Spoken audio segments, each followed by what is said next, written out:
내가 좋은 날보다 싫은 날이 많았습니다. 변지영 지음.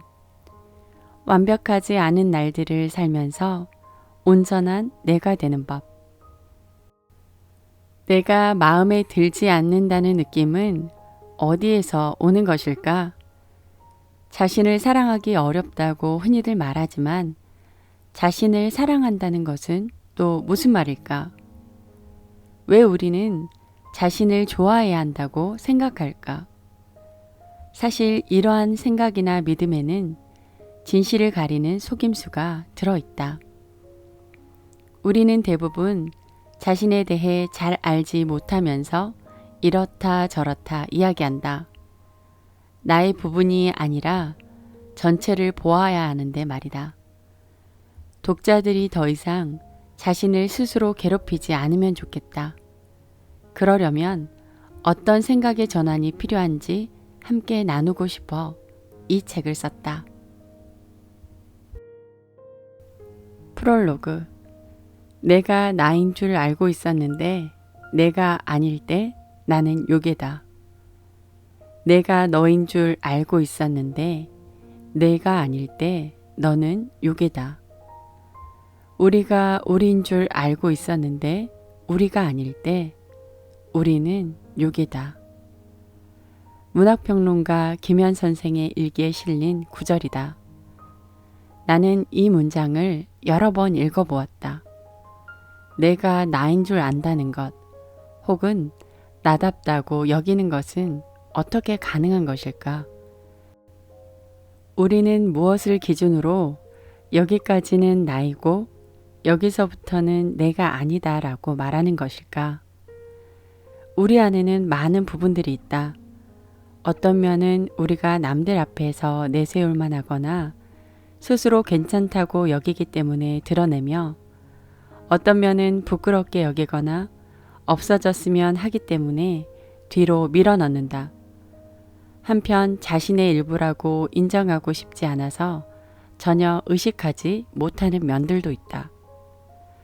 내 것으로 받아들이기는커녕 인정도 하고 싶지 않은데 뭔가 스멀스멀 불편하게 올라오는 느낌이 있을 때 우리는 재빨리 도망가려 한다. 호랑이의 존재를 알아차리자마자 불이 나게 달아나는 사슴처럼 몸 안에 일어나는 불쾌감, 찝찝함, 불안 혹은 우울, 뭔가 부정적인 느낌 같은 것들을 간단히 꺼내어 버릴 수만 있다면 인류는 기꺼이 그러한 기술을 개발했을 것이다. 하지만 안타깝게도 그런 방법은 없다. 그래서 사람들이 가장 많이 선택하는 것은 외면하거나 회피하는 것이다. 기분이 나빠지려 할 때 사람들은 자신도 모르게 스마트폰을 꺼내어 동영상을 보거나 TV를 켜놓고 우걱우걱 뭔가를 먹는다. 혹은 나를 기분 나쁘게 한 사람을 떠올리며 비난하고 원망하거나 머릿속에서 복수의 시나리오를 펼친다. 아니면 친구에게 전화를 걸어 내가 당한 일에 대해 하소연함으로써 주의를 전환하고 내가 이상한 사람이 아님을 확인받으려 애쓴다. 이러한 것들은 모두 내게 일어난 부정적인 경험을 빨리 떼어내기 위한 전략이자 전술이다. 그런데 이런 회피가 반복될수록 해결되는 것은 없고 더 쉽게 지치지 않는가?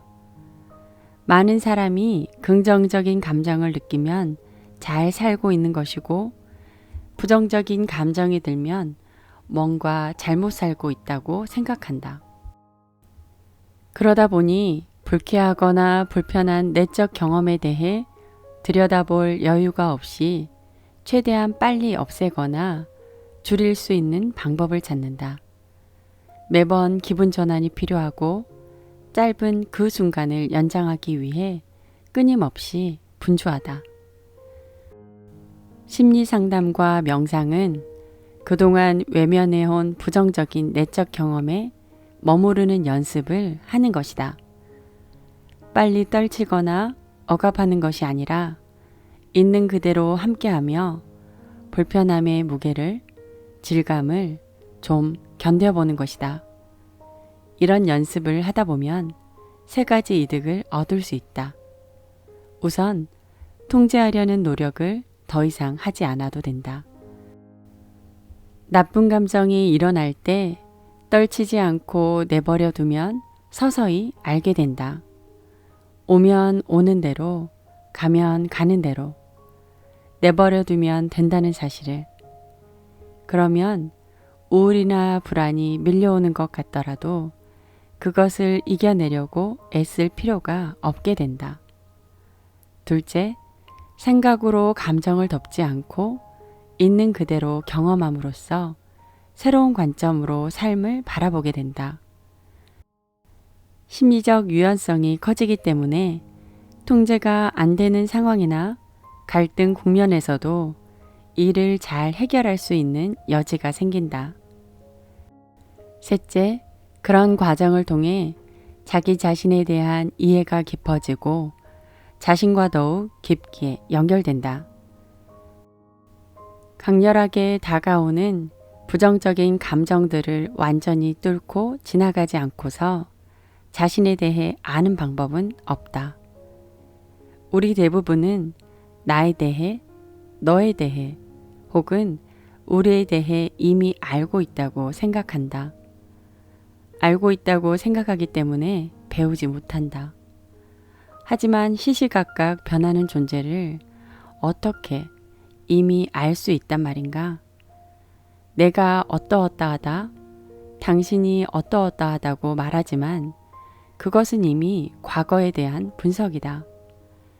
당신이 누군가에 대해 알고 있다고 생각하는 것이란 아침이 되면 빠져나가는 머리카락에 불과할지도 모른다. 어떤 의미로 우리는 결코 나를, 너를, 우리를 알지 못한다. 많은 사람이 삶의 목적을 찾기 위해 방황한다. 하지만 자기 자신과 깊게 연결되지 않은 상태에서 삶의 목적이나 의미를 발견하기란 불가능하다. 자신과 연결되지 못한 사람은 타인과 연결되지 못하며 세상과 연결되지 못해 이리저리 겉돌다가 지쳐버리기 때문이다. 이 책은 자신 안의 다양한 부분을 탐색하고 만나고 통합하며 깊게 연결되기까지의 여정에 대한 안내서다. 단 한 문장이라도 읽는 분의 마음에 불꽃을 일으킬 수 있길 바라는 마음을 담아 썼다. 더 이상 자신 스스로를 괴롭히느라 밤을 지새우지 않기를. 이 책을 다 읽고 났을 때쯤 여러분은 이 질문에 대한 답을 얻었으면 좋겠다. 나인 것은 무엇이고 내가 아닌 것은 무엇인가? 나를 안아주는 것은 나 자신. 내가 내 마음에 들었으면 좋겠다. 좀 괜찮아 보이고 싶은데 성이 차지 않는다. 그 이유는 뭘까? 우리는 누군가가 나를 정말 있는 그대로 알아봐주고 인정해주고 조건 없이 사랑해주기를 바란다. 그 누군가를 찾아다니면서 인생의 많은 시간을 허비한다. 나를 있는 그대로 보지 못하면서 누군가가 나 대신 나를 그렇게 고르게 봐주리라 기대한다. 그래서 친구나 연인, 배우자, 가족에게 기대하고 실망하기를 반복한다. 소속감을 주는 모임이나 조직을 찾아다니며 자신의 결핍을 채우고 존재감을 확인받고자 애쓴다. 실체가 없는 욕망, 뿌리 없는 기대감이기 때문에 갈등은 끝이 없다. 갈등에 속으면 그것이 진짜라고 믿게 된다. 하지만 기대감을 내려놓아야 진실이 보인다. 나보다 더 나은 것이 바깥에 있다고 믿거나 내 안에 해결될 수 없는 결핍이 있다고 믿는 사람은 더더욱 자기 자신을 보지 않는 법이다. 여러분은 아직 그 누군가를 만나지 못한 게 아니다. 당신이 알지 못하는 자기 자신에 대해 더 알아주거나 당신이 외면하는 것을 당신 대신 품어주거나 당신이 미워하는 자신을 조건 없이 사랑해주는 그런 존재는 없다. 확실히 없다는 것을 알아차리면 어디로 시선을 돌리게 될까? 바깥의 존재가 아니다. 바로 자기 자신이다. 나는 어떠어떠한 사람이라고 정의하는 것. 흔히 자기 자신을 아는 게 중요하다고 말한다. 그래서 성격 검사를 비롯한 이런저런 심리 검사를 하면서 자신에 대한 정보를 모아본다. 이런가? 저런가? 몇 개 단어나 특성으로 자신을 정리하고 분석하려고 한다. 하지만 몇 가지 용어들과 해석된 문장들로 자신을 정리하고 나면 과연 자신에 대한 이해와 파악이 끝나는 것일까?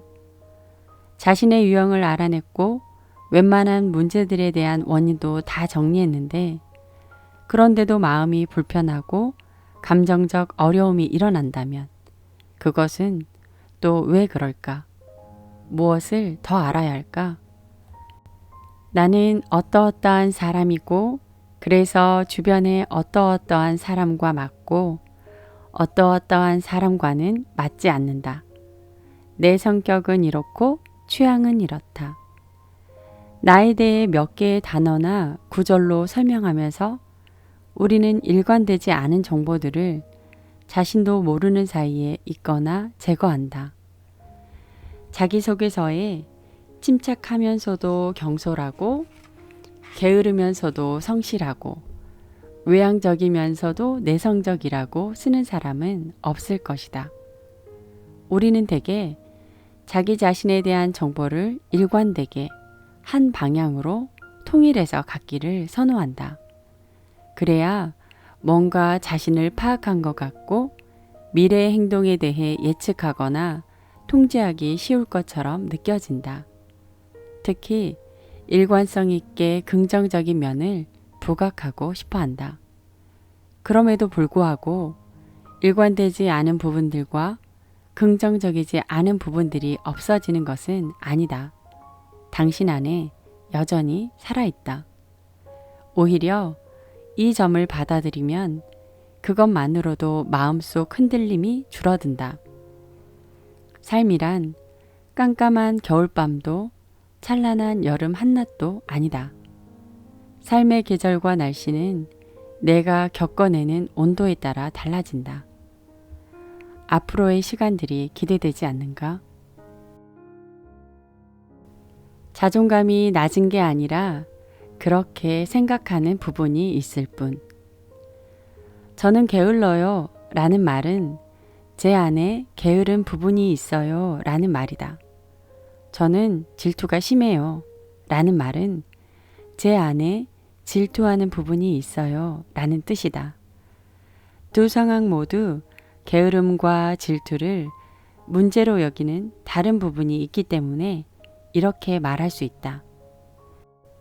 만약 당신이 게으름 그 자체라면 당신은 게으르다는 것을 알아차릴 수 없으므로 문제시하지 않을 것이다. 당신이라는 존재 전체가 질투에 눈이 멀어 있다면 오직 질투 속에 빠져 자신이 질투가 심하다는 것조차 알아차리지 못할 것이다. 이를 두고 에크하르트 톨레는 이렇게 말했다. 내 머릿속에서 들려오는 목소리는 내가 아니다. 그렇다면 나는 누구인가? 그것을 알아차리는 자다.